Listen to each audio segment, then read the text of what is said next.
free service we offer. Yeah, I appreciate it. Now it's one. Now I'm getting level. I think, well, right now.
some of the family members.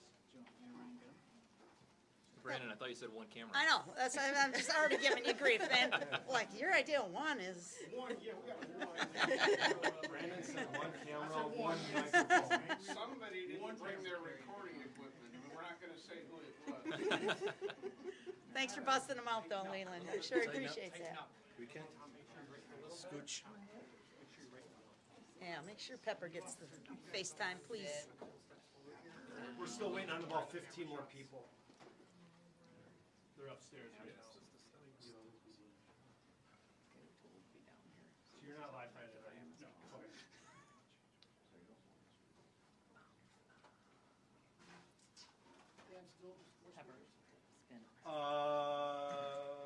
Okay, thank you.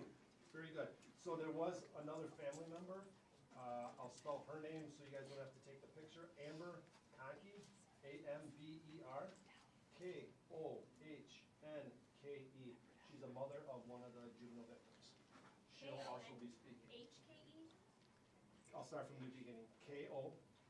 Thank you. So everybody else, the previous four, so thanks, Jim.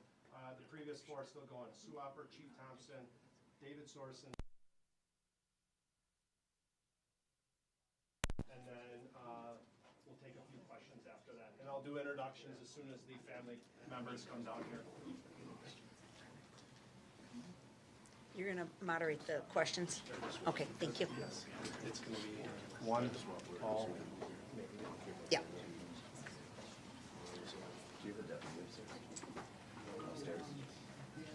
Do you want me to run up there?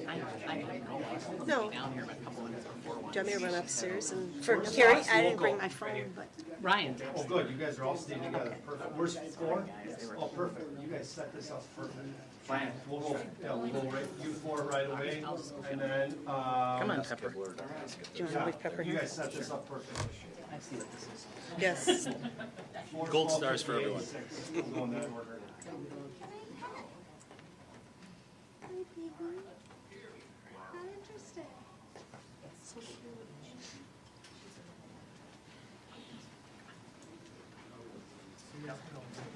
Yeah, cause these camera guys come on in over here. And then if you wanna walk around, go by Brad right there, Brecky right there, just kind of filling over there. Thanks for coming in. Thank you. Sit, thanks. And then you two go behind Ryan right there. Hey, Dave. David, Ryan, grab him too. You can go, Getting out of the way, I'm Who's right? Tyler, next to the chief. I'm sorry.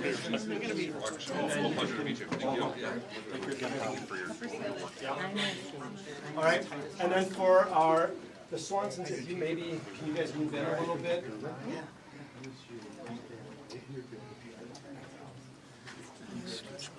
Oh, there's our scene right there. Okay, you guys look at that big screen, if you can't see your face up there. So Tyler, can you move in a little I bit? think I'm consenting now There at you this are. point, because you warned me and I continue standing here. Had a conversation. We did?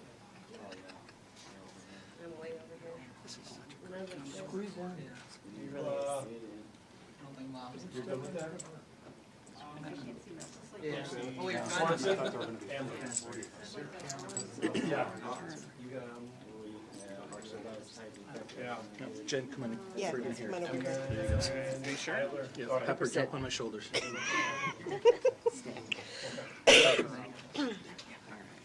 All right, I'll go on you whenever you're ready.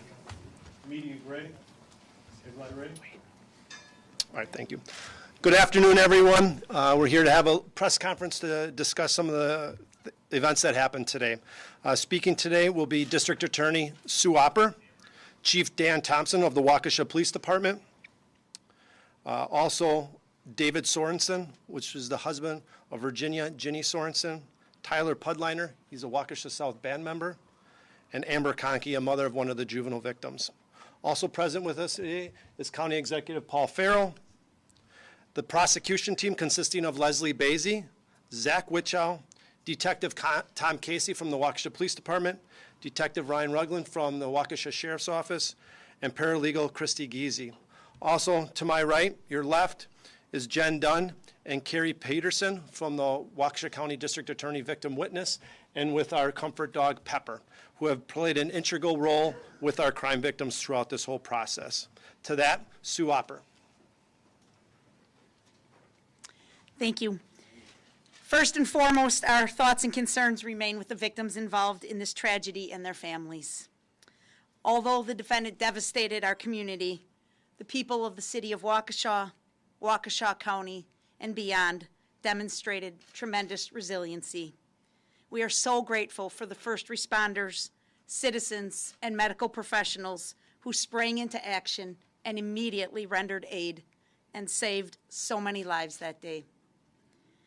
We appreciate the jury for their work and dedication to justice. We commend the police officers and citizen witnesses who testified or were prepared to testify and asked to relive the events of that horrific day. We are satisfied that this defendant has been held accountable for his actions. He now faces imprisonment of 6 consecutive life sentences plus 859 years of confinement. There is much healing ahead for the victims and for our community, but we hope today's result is a step further along that path. Remain strong, Waukesha. Thank you. Waukesha Police Chief Dan Thompson. Thank you. 2 days we'll never forget. November 21 of 2021, on that tragic day, and October 26th of 2022. Why October 26th? Because justice was served today.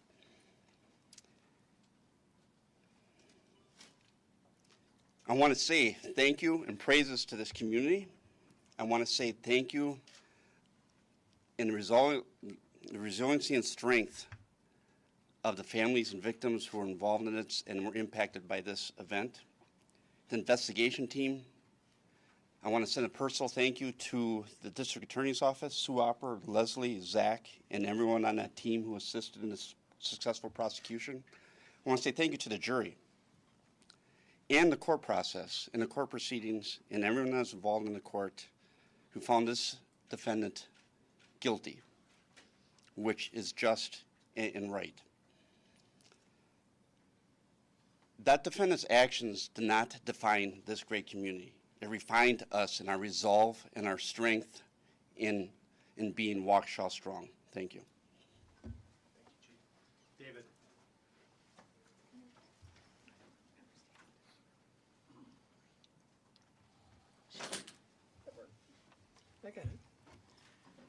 Thank you. I'm David Sorensen.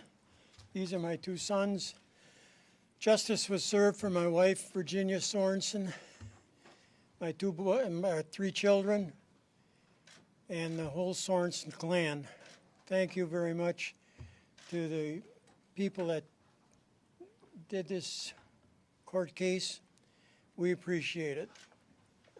Sean, or Marshall wants to say one little thing. We've been praying for this day for a long time, and this morning my 5-year-old daughter came up to me and handed me this necklace with my mom's ashes in it, and she told me to take my mom with us for the sentencing. So she was with us today, and I just want to thank everyone for what they did today. And one last thing, my mom always used to tell us when we were kids in our family that she always said, angels watch over you guys. So I just want to say angels watch over you guys and turn on those blue lights tonight. Thank you.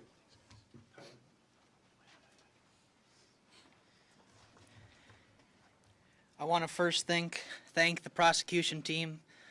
They were the one that got us to this point. I'm thankful for all their support along the way and getting us to this day. It's been a difficult day. I know that this will give us healing. This is another step forward in this process. We've been resilient all the way through. One of the things that I've said so much throughout this is that we're stronger than him, and it's been proven today. It's just another step forward in the process. So I want to thank Sue, Zach, Leslie, all those guys for their hard work, Jen and her staff, and especially those first responders that has been brought up. They are the ones that especially kept me here, gave us a second chance, and they've kept our community strong. So yeah, Waukesha strong. As Marshall said, he touched on it. Keep those blue lights on tonight. Thank you, everybody. Amber.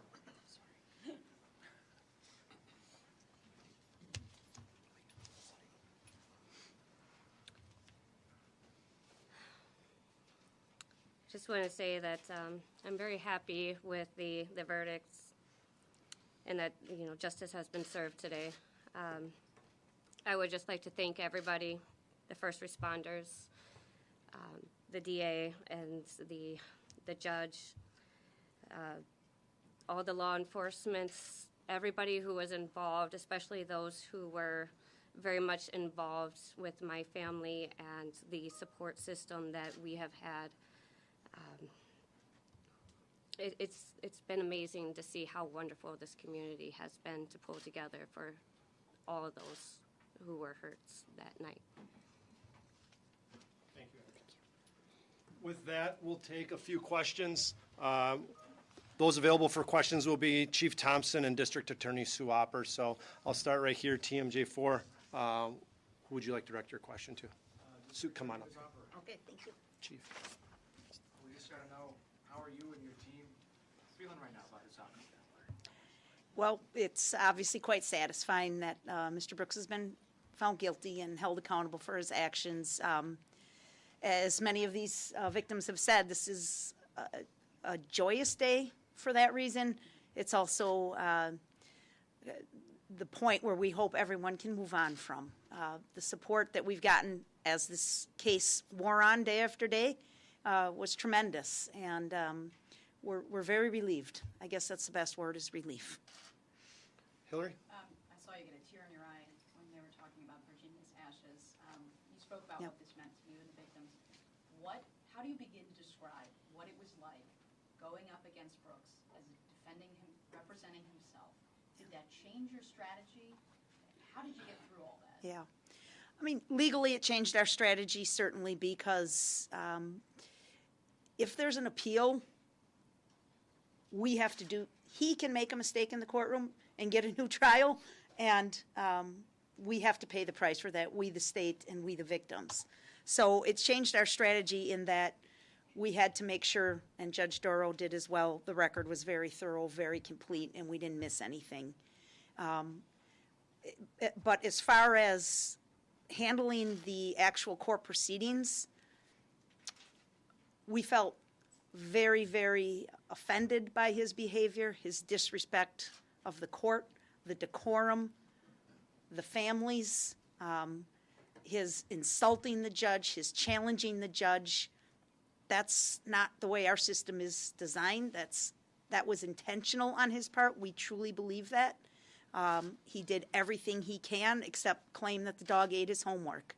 And he tried to turn this into his story. Let's talk about Mr. Brooks and his family.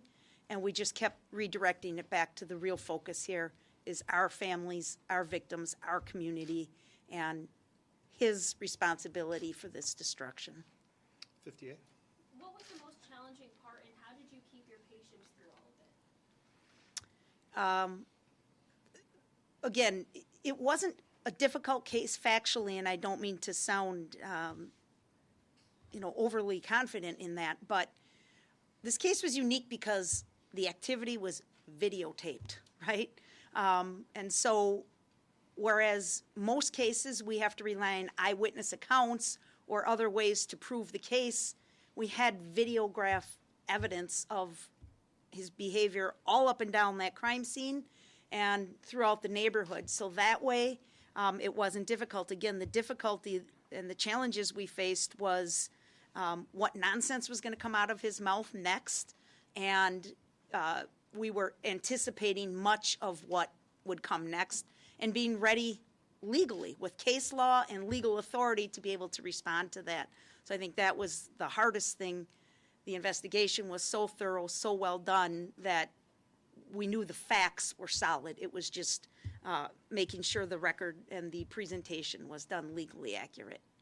We'll do Fox Local. Sue, what went into your decision to perhaps minimize the number of direct witnesses that went up on that stand? And I wonder, did you expect any of these antics? And if that went into your decision? Yes, it did. So obviously, we didn't know until very late that he'd be representing himself. But we, as a team, set out from day one, and this was months and months ago when he still had attorneys. We vowed we would not put children on the stand. Absolutely. It wasn't necessary. Again, there were plenty of other ways to tell this story without asking a child to testify in a courtroom and relive this very, very extreme tragic situation. So that was a commitment we made as a team months ago, and we stuck by that. Certainly, as we learned his antics, we reevaluated, and we would discuss it every night as a team: is who are we going to use tomorrow, and do we really need this person? Because we were so, again, not personally offended, but professionally offended that he would insult the process and insult the victims, accuse them of financial gain for their testimony, things like that. It was just so offensive that we definitely were conscious of that in our decision making, and how can we minimize this for the best of everyone, but still provide a compelling story. So yes, it did definitely play a factor. Court TV. Thank you so much. Ms. Opper, there were so many victims' families inside the courtroom every day, sitting behind you. How much did that motivate you and your team and how you present your evidence and your closing argument? You mentioned them. And have you been able to speak to any of them that aren't here that maybe said something to you afterwards? Yes. The motivation we received from those families was tremendous. And we knew, again, from the point when Mr. Brooks chose to represent himself, this was going to be a marathon. We talked about that many times as a team, that we just need to keep moving forward every day, whatever that looked like. But what motivated us was these families that are behind me, a lot of them. And we thought of those mothers and fathers sitting in hospital rooms with their children and the ongoing care that they're still physically healing from and certainly emotionally healing from. And that motivated us tremendously. But you couldn't meet a nicer group of people. I mean, that's the thing, is I'm not surprised, having lived in Waukesha for 35 years, that they're good people here. And they would ask us, how are you doing? Do you guys need anything? Which was really phenomenal. They were a tremendous group of people to work for, and it was our honor to represent them and be a voice for them in the court. Andrew Brandon, Metro News. Yesterday, it seemed you threw Darrell Brooks a little bit of a lifeline when it came to presenting his closing argument. It seemed that the judge was going to kind of forfeit his right to do that. What made you go that route to allow him and then just object to what he was saying? That was strategic for the appeal, to be very blunt. I wasn't throwing a lifeline to Mr. Brooks. I really had no interest in hearing what he had to say because I heard all of his lies and stories so far. So that was just trying to do what was legally required at the moment. And I frankly wasn't sure it was going to work because he was so difficult with Judge Darrell. But in the end, it did work. He got to blurt out what he wanted to blurt, and then the judge struck that from the record, and we were able to move on. So I was glad that that was the result, but we talked about it at the prosecution table and came up with that idea of let's offer this, again, just to protect the record for the appeal. Jim. Knowing what you knew going into this with Brooks representing himself, what caught you by surprise in what he presented? Again, his absolute disrespect and dishonor to the victims, the community, and the court process. I'll do Brian from the Freeman, and then two more we'll do CBS, and then, where are you from? WBR. Okay, those were the last three, so go Brian, you got one? Yeah, there's been some discussion since the verdict was announced that perhaps a decision to represent himself is grounds for appeal. Are you concerned at all about that? Well, Mr. Brooks has a right to an appeal. Every defendant does. And I fully expect him to take advantage of his rights as a convicted defendant in this case. I am very confident in the record that Judge Darrell made and his decision to represent himself. Yes. Go ahead. Hi, I'm Roxanne with CBS News.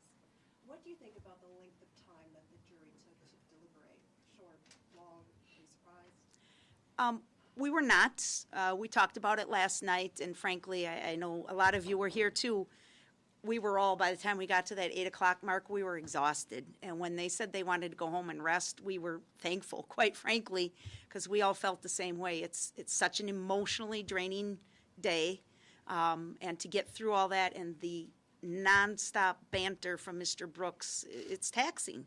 You all witnessed it yourself. So we were grateful. We thought they gave it good thought because they went out around 6:30. Their dinner was there immediately, right? So jurors are human beings. They get a nice meal. They got a little time to talk, and then they decided, let's rest. Let's sleep on it. Always a good option for decision-making for anybody, right? Get a good night's sleep on it, and come back the next day. And then, they worked again for about another hour this morning, and with the quality of the investigation in this case, we think the verdict was fair. The timing was spot on. Go ahead. There's a lot of people who are here today, of course, but a lot of people who are also at the parade on the day of the parade who aren't here. In closing, what do you want to say to them just at the end of this process? Well, I hope some of you caught the flavor of that. You cannot imagine until you saw some of those videos how horrific it would have been to stand there and watch that, especially when your children, and some of these witnesses testified to that, they couldn't find their children, right? And that's not just people who were struck. That there was many, many citizens who could not find their own child for a period of time. So just unbelievable. But once the car went through and everybody had that initial, the way the citizens of this community punched in, there's no other word for it.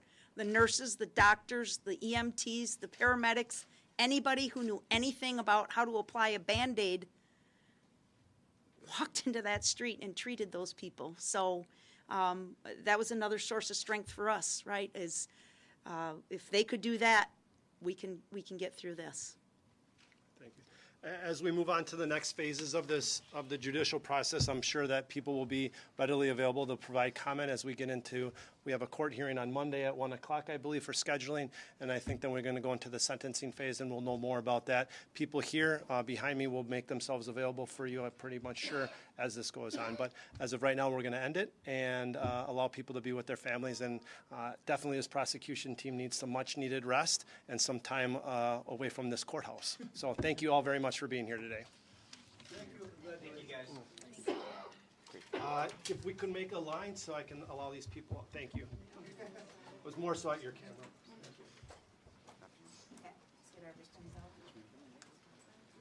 Hey, Tim, can you walk them out? You guys just follow Deputy Winstone right here.